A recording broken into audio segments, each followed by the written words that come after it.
Alright, hey guys, I'm here to break down the Mikey Musumeci versus Gantumar Bayanduuren. I believe that's how you say it. I'm sorry, I'm not proficient in pronouncing Mongolian names.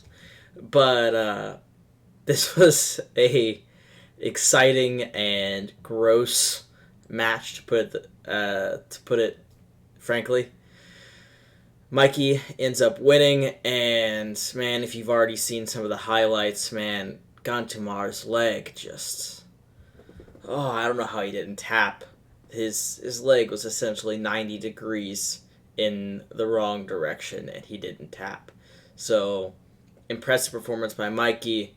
Obviously, some things I have issues with in terms of strategies. I'm not not a fan of in general. Like I don't know, just not a fan of guard pulling, which we're gonna see here in just a minute. But props to Mikey for winning the match, and props to Gantumar for being as tough as nails. So before we get into it, just a quick little story, kind of funny. Um, like almost a second hand interaction. I don't know how to call that, but like one step removed from me. Um, there's a fun little interaction with Gantumar with the USA team. So my buddy Zechariah Haynes, who fought in the 64 kilo category for Combat Sambo, uh, I believe he was done with his matches or was on his second match, and Gantumar's like, "Hey, can I use your blue gloves?" So uh, Zach ends up giving him his blue gloves, and Gantumar ends up winning all the way through to the finals and wins the Combat Sambo Championships in Zach's blue gloves.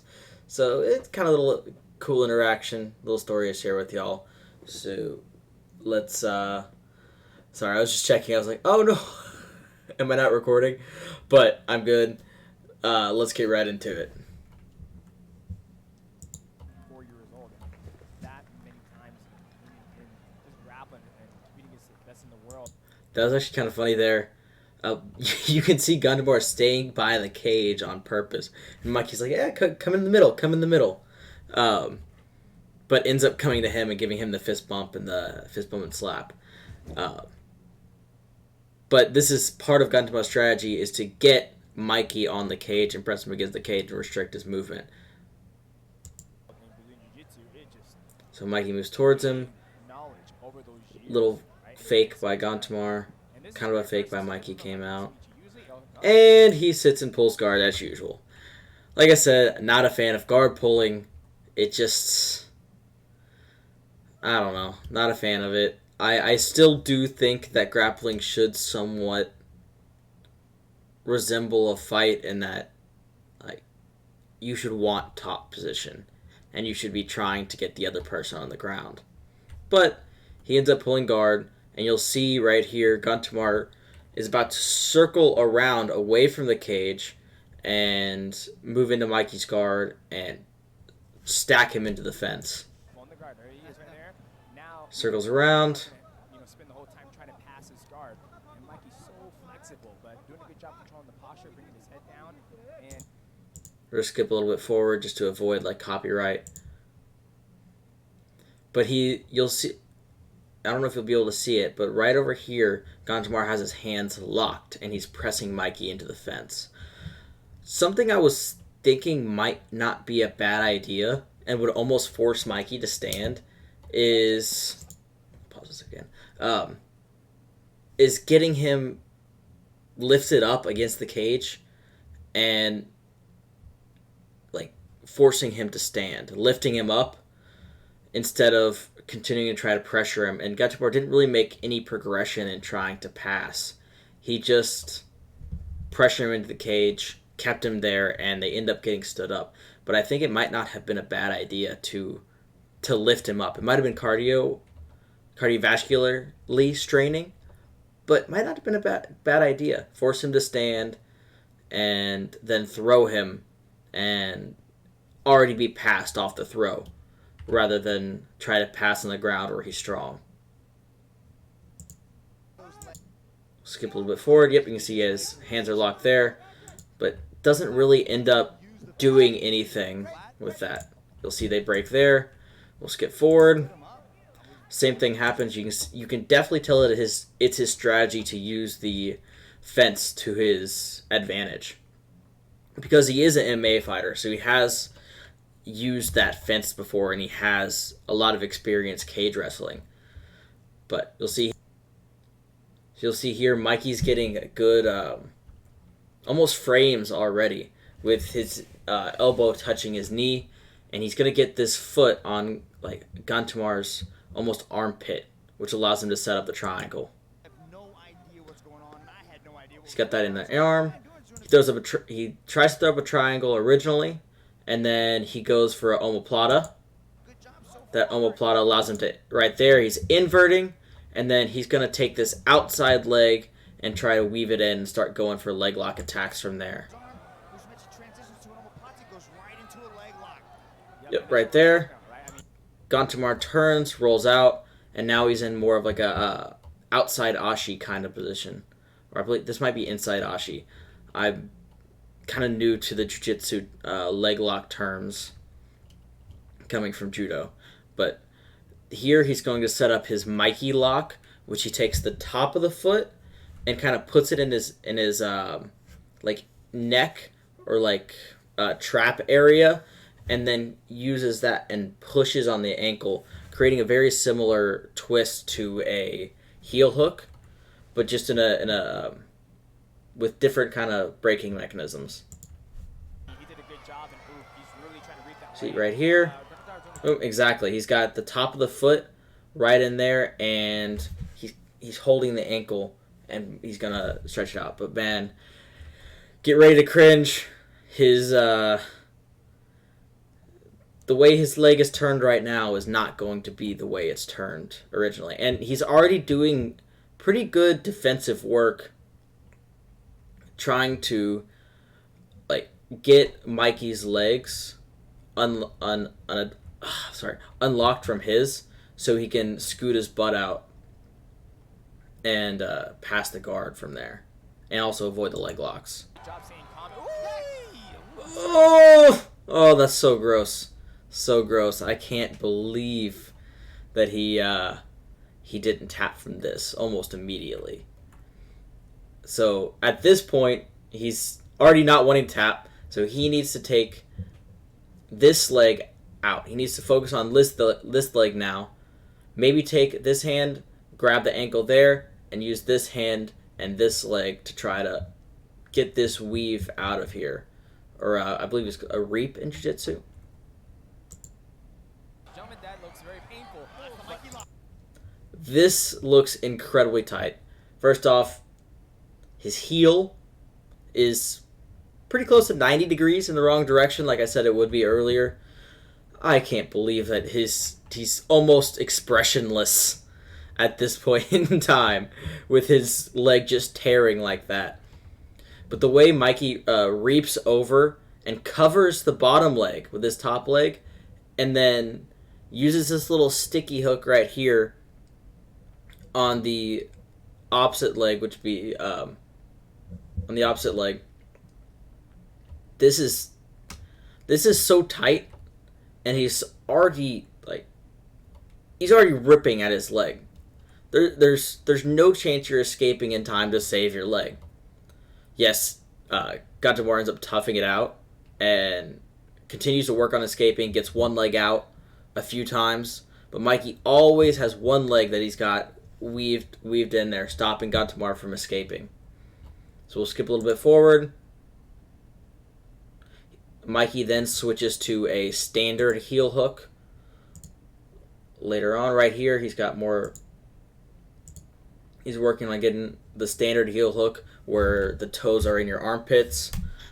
We'll see from here. Gantumar needs to continue to roll this direction. Roll towards his left shoulder.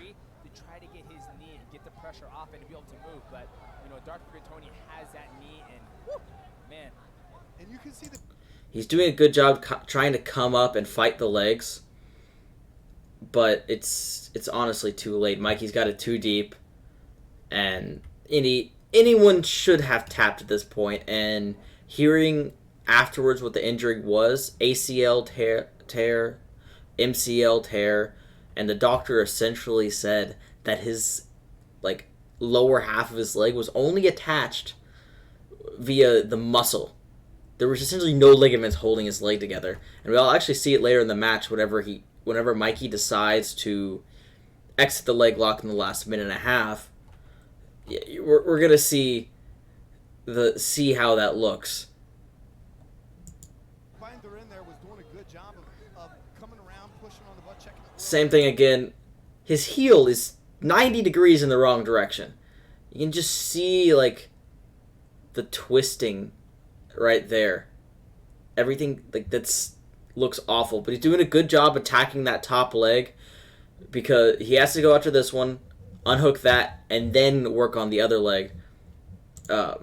He gets this off. Getting the knee out of the dangerous position, and Mikey just recalibrates and comes back down on the thigh again. Yep, and it went Gets that off. Needs to overhook that leg right there. He's working to overhook that leg.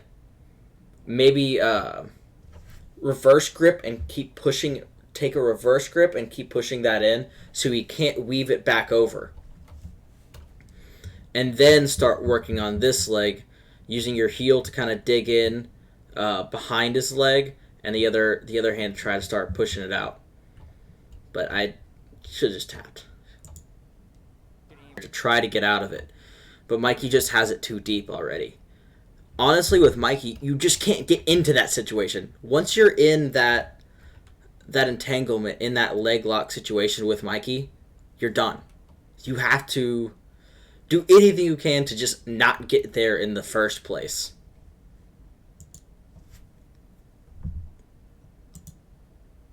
Let's skip forward a little bit because it's a lot of the same throughout this whole time. For the next...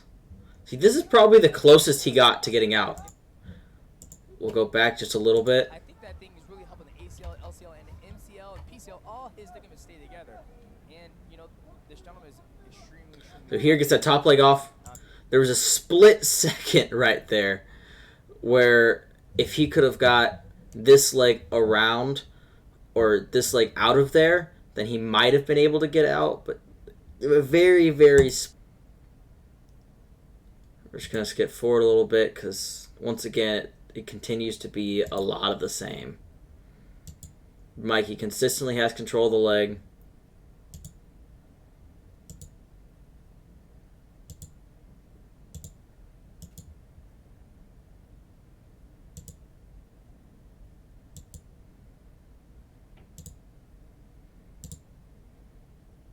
Nothing really changes throughout the whole match. That's why I'm skipping to the really next advancement in position or change in position, because it's honestly rough looking at this the whole time, seeing his knee just be ripped apart.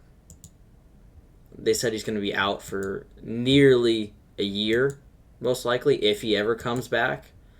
But his knee won't ever be the same.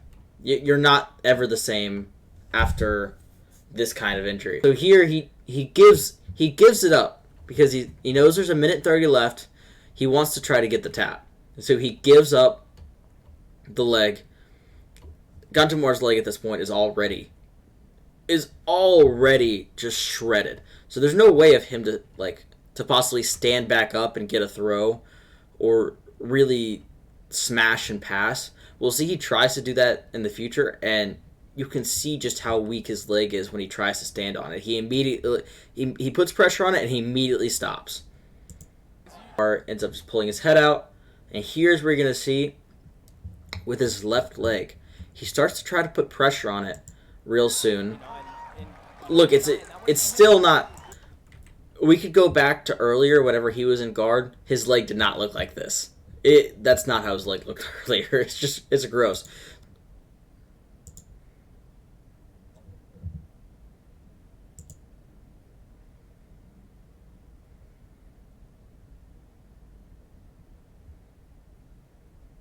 Sorry for the loading. Our internet is not really the best. Living in a very small rural town.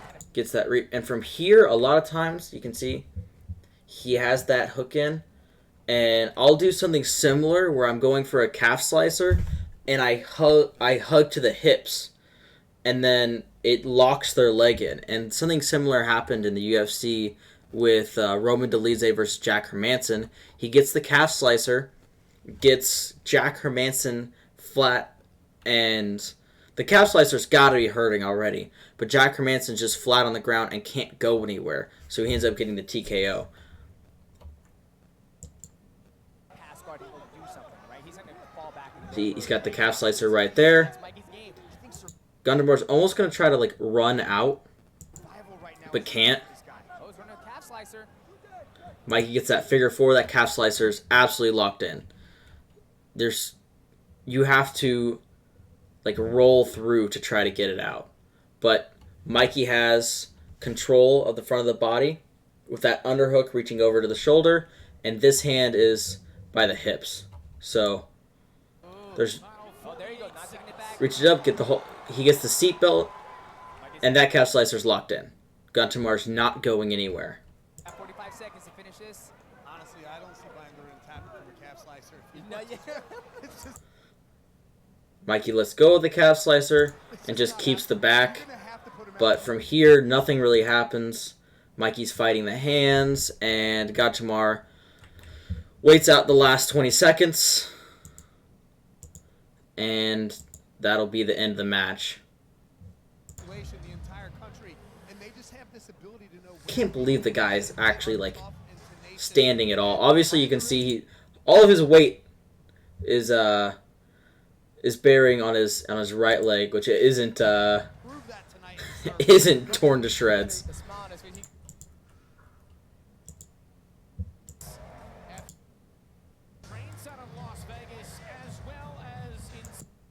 Where is it? I know people on Twitter were talking about a time when they were taking a picture, and he couldn't stand after Mikey let him go.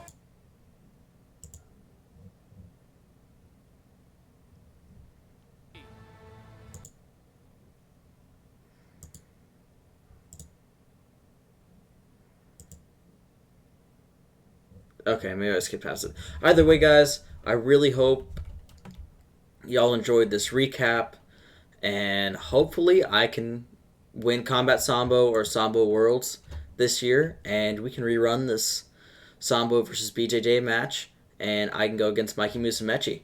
So if you enjoyed this, please like and comment down below and share this with any of your friends. Hope you have a good day, and thank you guys.